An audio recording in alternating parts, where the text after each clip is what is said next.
Well, hello everybody, Spegtacular, the Silver Stacular with a PCGS submission return. Oh, jeez, open the box. First of all, you do get a box, which is great. It's nice to be able to see that. NGC, when I went through them, I didn't get no boxes or anything like that. I would love to have a nice little box for other things in my little coin collecting future. I have already opened this box once, checked a few things out, put some stuff in here that's going to be relevant in this video to the coins that I had submitted, just so you know. Also took the paperwork out, just for some clarity so you know what I've done so far. I ordered the best service that I can through PCGS, which got me this fancy little loop right here with PCGS inscribed on it, and also a PCGS t-shirt. These right here, the loop and the t-shirt, came lickety-split very quickly. The coins, however, took about 3 months, although their economy listing right there, their turnaround time said it was going to be about a month or so. Yeah, 3 months, a little different to me, is what it is. They're here now. What am I complaining about? Anyways, let's get right into the video. If you remember a video in the past where Coin Guy and I actually had talked about these tokens throughout United States history, we had used tokens at some different points, and this was one that I had bought, and then I went ahead and I looked up this company in Hamilton, Ohio, H&W Freckling, and found out some information. I think actually some pictures in that video of the company, of the store itself, which I thought was kind of cool. But anyways, this right here at the time was graded by Annex, this coin, well, token, excuse me, and they had marked it as details corroded, AU58 details corroded. I couldn't see the corrosion. Coin Guy couldn't either. I thought maybe it was within or the edge a little bit, because you can't really see that because of how these holders look. So I was like, maybe there's something hiding on the edge. I cracked it out, looked at it, and I said, you know what? I want to resubmit this because I don't see the corrosion. So first thing you see in this box, AU58, straight grade, no details, no corrosion as far as they're concerned.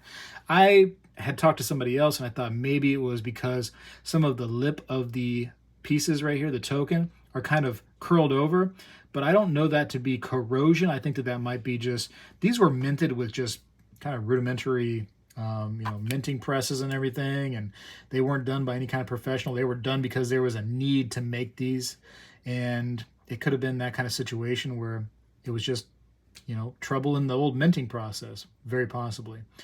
But anyways, it's a nice little piece of history, and I kind of wanted to get that preserved. It's not overly expensive or anything like that. It's just really cool that I was able to find that piece of history and look up that actual company and find the brick and mortar store on the internet, the old gazettes. That was wild. Let's see. Next, let's go to this one right here. Let's just keep on going in order. Why not? This one, I thought this was kind of a neat coin that I had in my collection. The toning is, it's on the edge of being ugly, but also kind of pretty, too, on just the obverse. So hopefully I get the light on this a little bit better. Let's see. There you go. So it has some nice colors, some dark colors, and it's a little bit ugly, a little bit of pretty.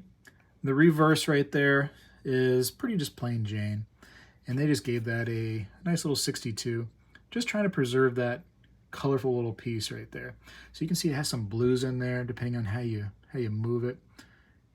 I like it. I thought it was nice enough that I could go ahead and justify doing this with. When I was doing this, I'm doing it more for the sake of learning and teaching how the submitting of coins works, and kind of the information behind it, rather than just go, oh, I got to do this coin, because it's going to be so valuable. That's not necessarily why I did anything at all, to be honest with you. Some things I just wanted to preserve. And this right here, I thought was kind of actually a nice coin. So I love the toning on this one. You can see how it's on the rim of the coin. Beautiful toning right there. Decent coin. They gave it a 63, just an 1896. Kind of a common coin right there, but I enjoyed it. And I enjoy how it has toning on both sides. A lot of times these toners right here will have it on one side or the other. This one just, was able to get it on both. So it might have been in some kind of book at one point, like a coin album, very possibly. Who knows? It wasn't in there since I've had it. I know that. What's next? Oh, this was a shame right here. I really didn't see this coming. So this is a so-called dollar right here. You remember these? This was actually in one of my Coin Guy videos. And they marked this as details cleaned. XF too, which we thought it was going to be higher than that. So very interesting, these so-called dollars. And regardless, though, I'd love to have this thing preserved in like a little piece of plastic, and I've been able to do that now.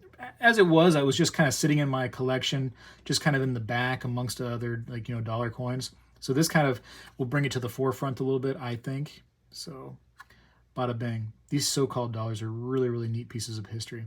But yeah, they marked it as clean. And, you know, I looked real close, and we can look through the loop if you'd like at this. It's some of those lines right there. And I didn't see where it looked like it had been recently like scraped up or anything like that. So let's see if I can get it for the camera here. Probably not. My luck. It looks great to me in person, but on the camera it's not coming through. But anyways, it does have some, you know, scrapes and whatnot. And also the color is still very dark. So I'd imagine if it was cleaned up, that it was done, you know, many, many, many years ago. And you can see how that's kind of, you know, scarred up a little bit. You know, a lot of this stuff too, it was used every single day as currency. And, you know, this right here being, you know, very close to a dollar size, they could have been, you know, used as a dollar. And here it is amongst other coins getting scratched up, dinked up. You got to be careful what you actually consider to be clean. I don't know. I don't know that this was, I can view it as cleaned. I don't know. It's very close regardless. But either way, I'm happy to preserve that piece of history inside of the plastic just to keep it a little bit extra protected from here on out, now that it's in my care. What do we got here? This was another shame right here. So, genuine clean details.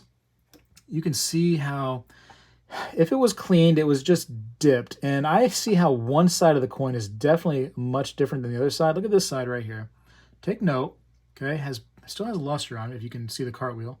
Plenty of luster, but she's very bright, right? Very, very bright coin. And you look at the reverse here. The reverse actually looks really good. A lot of feathers on the eagle, a lot of breast feathers. The feathers look great. The coin itself is even brighter than the front. Yeah, I don't know. I don't see like the typical, you know, telltale signs of it being cleaned, which sometimes you look around like the stars and stuff, and you can see how some of it has toning in weird spots and some of it don't, which means that it might have been dipped or, you know, kind of scrubbed away, or the faint lines of swirls and stuff that tells you that somebody scraped this, you know, slightly. Maybe, I don't know. It's very, very slight, but, you know, regardless, I'll trust their opinion on that one for sure. No problem. No problem. These right here is where it starts to get a little shaky for me. I'm going to show you why. I'm going to try to as best as I can on this video. So 1917D PCGS AU58. And I had said that I believe this is a full band's designation right here. And they said, no, this is just an AU58. That beautiful toning right there. You can't even give it like a plus. I mean, they just said it's just straight grade. No big deal. And, you know, let's see. I have these right here that I cracked. Well, cracked. I took it out of. Oh, my God. Where was this one at? Let's see. Is that it? 1917D. So my coin guy thought this was much higher. Of course, I don't pay that price right there, but he thought this was much higher, 64. And also he had marked that he thinks it was full bell lines. Or full bell lines. What am I talking about? Full bands. There's no bells on here. But you look at this thing right here. Let's see if I can do this in this camera. I'm going to try my best, guys and girls. Let's see. I want to really, really get to the bottom of these bands right here. And you can see that there's a separation right there.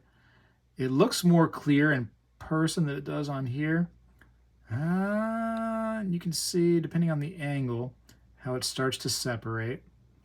But, I mean, there's slight little, like, bits of pressure. It looks like it was down on that at one point, but you can still see there's full separation right there.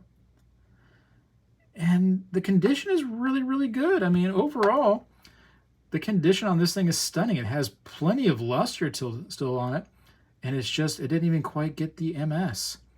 It got the 58, man, the AU. Beautiful toning on this. You don't usually see those on the 1917s, you know, in such a low grade in AU. Overall, this is a beautiful coin. Very, very surprised on that grade. Let's move on to one more.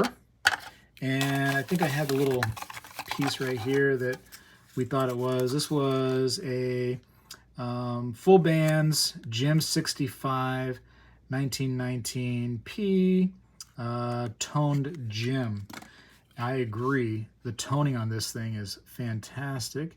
It is a wonderful, and you can tell that this one right here is definitely, and I'll bring the other one up to it. This is the AU right here. You can tell that this one right here is a step above for sure. But is it really as many steps above as they've given it? I don't agree. I don't agree. Now I could resubmit, I could chance it again, but you're just spending more and more money as you do that. I'm just going to go ahead and keep it as is, and let the coin sell itself if it ever did come to that time, or just going to stay in my collection.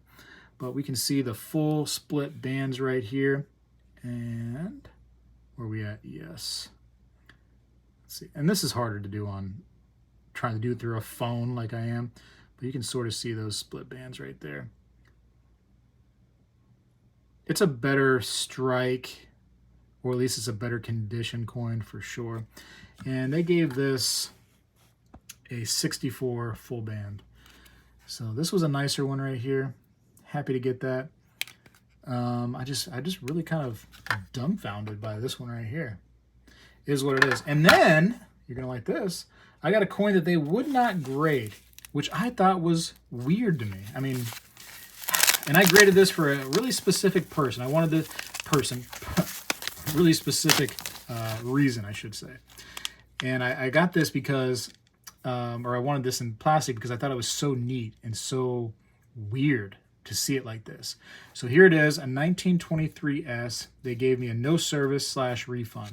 So wouldn't even holder it. I still have one of the 8 vouchers available to me. And I want to show you this piece right here of history. So you can see that it has been inscribed all over with a bunch of names. Well done too, done in cursive. And you can see like Bobby, Jim, you can see Clyde, all kinds of different names on here, right? Some name down here at the Rock of Peace Dollar. Another name here. All over the place. And then the front, same thing. And they inscribed it with 1945, which I think is interesting because you're talking about, World War II era. I mean, right around that time. That's kind of crazy right there. And on the front it says Stu and maybe Jim again right there. I just wanted it in plastic. And I've seen these right here. Of course, it's going to be a details grade. It's going to say graffiti. I totally get that. But why you couldn't just say genuine details graffiti and you put it in a slab? I mean, it's a genuine coin. Why couldn't you do that for me? That's all I want. I know it's damaged. I get it. It's graffiti. I understand. But I wanted it in plastic. Instead, I just was given... This is the worst part now, ladies and gentlemen. For you all that have your things submitted, you get no explanation. You get no reasoning behind anything. You have to wait 3 months and they don't call you and say, hey, just so you know, this right here is looking like it's going to be like this, blah, blah, blah. You send them in, crickets, you eventually get them back. And I think that that's one of the big problems that a lot of people do have with the graders is that there's no communication whatsoever. It's just a conveyor belt and you're treated like a number. And as a little person like me, just a homeowner, you know what I mean, that sends in from their house, not a big business. I feel like, and I think a lot of people feel this way too, that the people that are running the businesses are treated better. They get more benefits, like the big companies out there.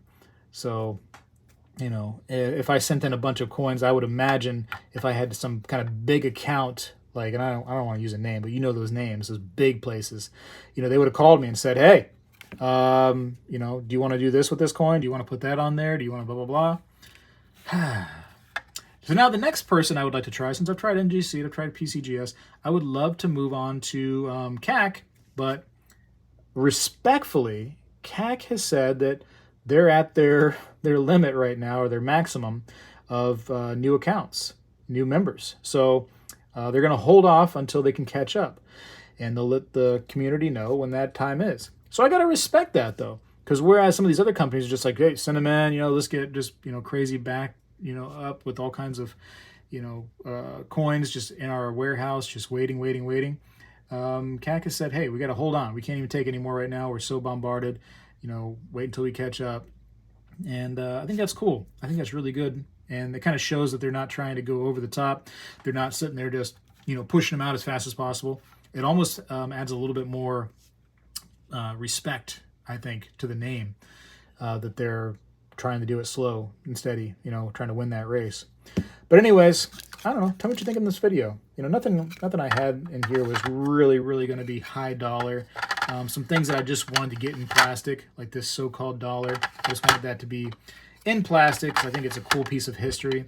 Some of these Morgans were just kind of fillers. I didn't need to have them in there at all. And I wanted to have this reevaluated, which this right here was probably the piece that made me the happiest. And hey, tell me what you think about this AU58. Do you think that I got robbed on that? I've showed a few people so far, and they kind of think that I might have got robbed on that one. This is what it is. This one right here, tell me what you think. And maybe you know why they couldn't have put that into a details graffiti holder for me, just to have it holdered. I really would have liked that piece of history to be held onto. But anyways, that is my submission for PCGS.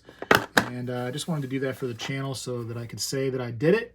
And now I have NGC and PCGS in the books, and I will move on as I can. I'd also like to try some of the let's call them the lower level grading services, like Annex, the one that started it all. Even ICG, I'd like to try them out, just to, you know, compare and contrast what people will do. Anyways, we'll see what surprises are in store. I got to go for now. Appreciate you for watching. Tell me what you think down below. Spegtacular is out. Well, hello everybody. I seek to educate and entertain through my journey of collecting coins and stacking precious metals. I encourage you to subscribe and please stay with me on this journey. I am Spegtacular, the Silver Stacular. You know, when I was a kid, we did this every day in school, and I believe we need to bring this back a little bit, and I'm going to start right now. I pledge allegiance to the flag of the United States of America and to the republic for which it stands, one nation, under God, indivisible, with liberty and justice for all.